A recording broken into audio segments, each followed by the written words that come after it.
Welcome to the United States of Small Business, a podcast where the essence of American entrepreneurship is celebrated in every episode. With host John Quick at the helm, join us as we embark on a journey through the heart of the nation, uncovering the inspiring stories of small business owners from coast to coast. Experience the vibrant energy of bustling cities and the serene beauty of small towns, all while discovering how individuals are turning their entrepreneurial dreams into reality, even against the greatest odds. Each episode brings you face to face with the dreamers, creators, and doers who form the economic backbone of our country, all sharing their spirit of innovation and resilience.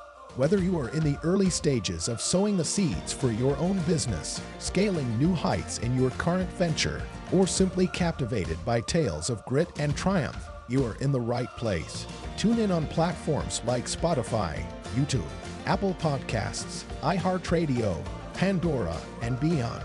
For deeper insights and to connect with the heart and soul of America's main streets, visit UnitedStatesOfSmallBusiness.com. Subscribe to United States of Small Business with host John Quick now and be inspired by the powerful stories of entrepreneurship, community, and the unwavering pursuit of the American dream. Begin your journey of inspiration with us today. Welcome, everybody, to the United States of Small Business Podcast. I'm your host, John Quick. Today, we explore the stories and strategies of an entrepreneur in a very niche industry. We're excited to have Tom from roofingoptimize.com join us. Tom's expertise in digital marketing website design for roofing companies has helped many businesses thrive online. Stay tuned as we dive into Tom's journey, the unique challenges of the roofing industry, and the innovative solutions that roofingoptimize.com has offered. So without further ado, Tom, welcome to the United States of Small Business Podcast.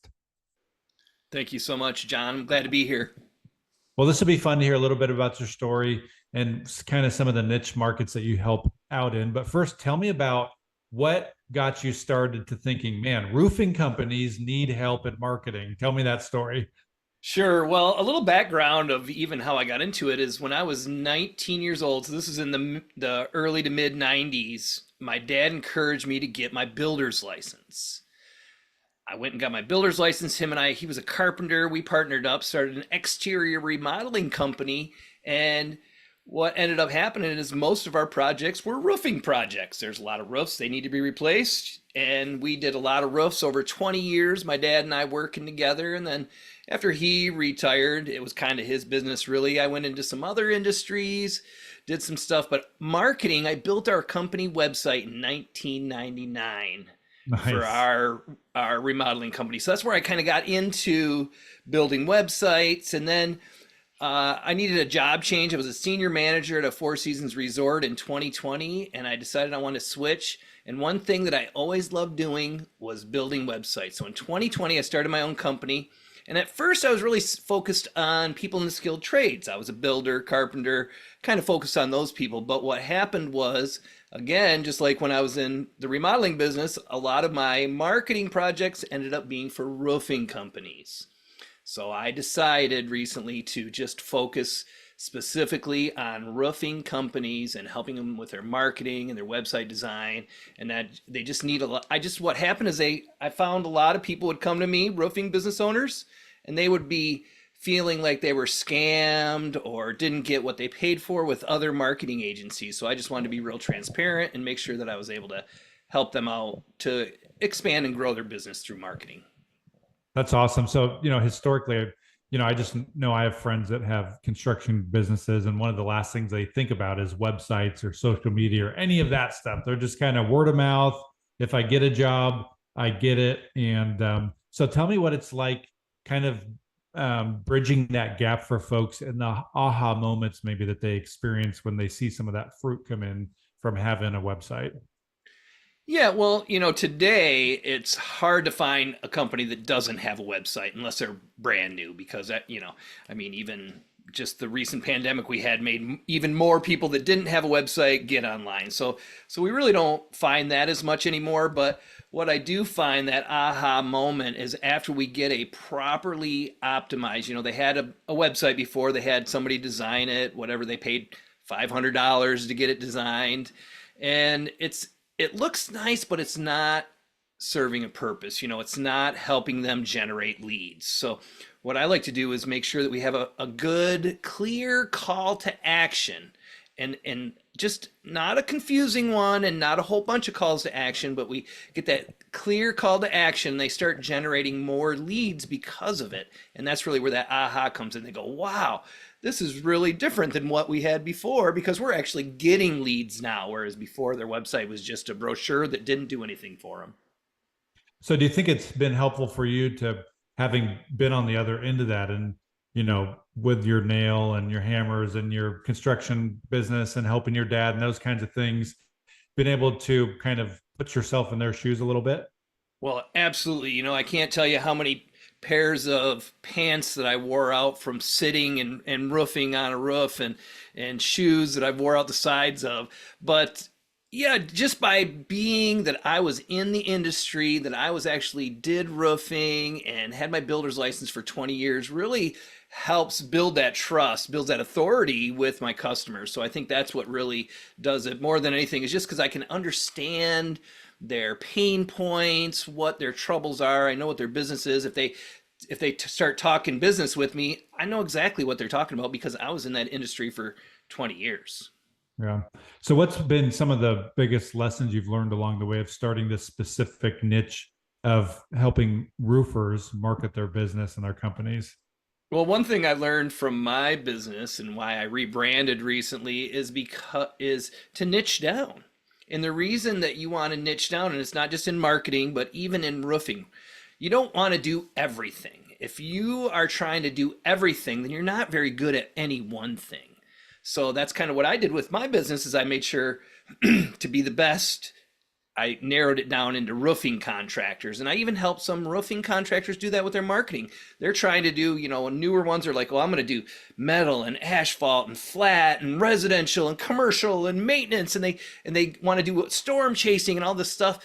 And I say, that's going to be tough to market, especially brand new into a market, especially in a big, city area with lots of competition, because roofing is a saturated market. So if they can niche down and be the best at residential asphalt roofing or, residential metal roofing, and be known for that instead of trying to do everything, which is going to be hard to get you to be remembered for that. If you do one thing and you do that one thing better than everybody else, then that's a great way. So niching down is probably one of the best lessons that I've learned and try to carry out with my prospects as well.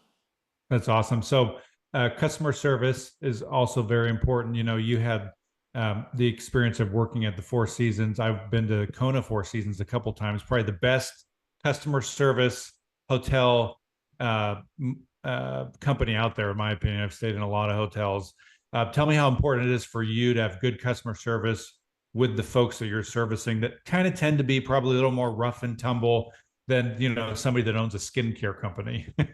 Well, they can be. You'd be surprised on the different types of people that own roofing companies. But yes, customer service, I think in any industry, is paramount. We need to make sure that we are providing, customer service starts with just empathy, understanding your customers and where they're coming from. So if you can provide empathy to provide great customer service, and like you said, working at a lot of different Four Seasons or ski resorts here in Michigan, I have learned tremendous customer service over that time. I've even, when I was a senior manager, developed and trained customer service programs with a lot of new hires and even return people, because we had a lot of seasonality in resorts. So I try to incorporate all that into working with those ideas about customer service and use them when working with my customers, making sure that there's good communication, that I understand where they're coming from. And yeah, customer service is paramount in any industry.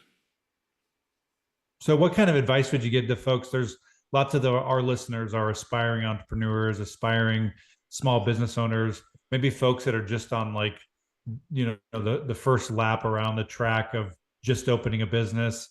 What kind of advice would you give to somebody in those shoes?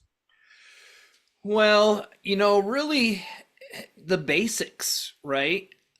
Have an optimized website with a clear call to action. have an optimized Google business profile, right? And then there's something that's called NAP, N-A-P, name, address, phone number is what that stands for. So NAP, make sure that you start getting your business listed in directories, Angie's List, Houzz, Nextdoor, and make sure that your name, address, and phone number is exactly the same on all of them. No difference. So just the basics. Make sure That's you awesome. have the solid basics. So tell folks how they can find you. I think they're going to be intrigued to go look you up, even if they aren't an owner of a roofing company. Tell folks where they can find you, all their social media, your website, all those kind of details. Yeah, so they can find me on all the socials under Tom Bartholomew, and I'm huge on LinkedIn. Got lots of I'm very active, not huge. I'm active on LinkedIn, and that's probably where the best place to follow me, find me. And roofingoptimize.com. That's my website. And again, I focus on roofing contractors, just helping them grow their business through the right, proper marketing and make sure that it works. And we're not just throwing out KPIs to throw out KPIs. We want to make sure that your business is actually growing. You're getting the leads you need, and they're proper. So roofingoptimize.com, that's the best place. That's awesome. So, there could be some folks on here that are also owners of roofing companies. So tell me real quickly, what does it look like for somebody to get onboarded with you? What's that process? What could they expect? Give us some of those details. Sure. And that's a great question. So, I like to I only schedule one onboarding per week maximum.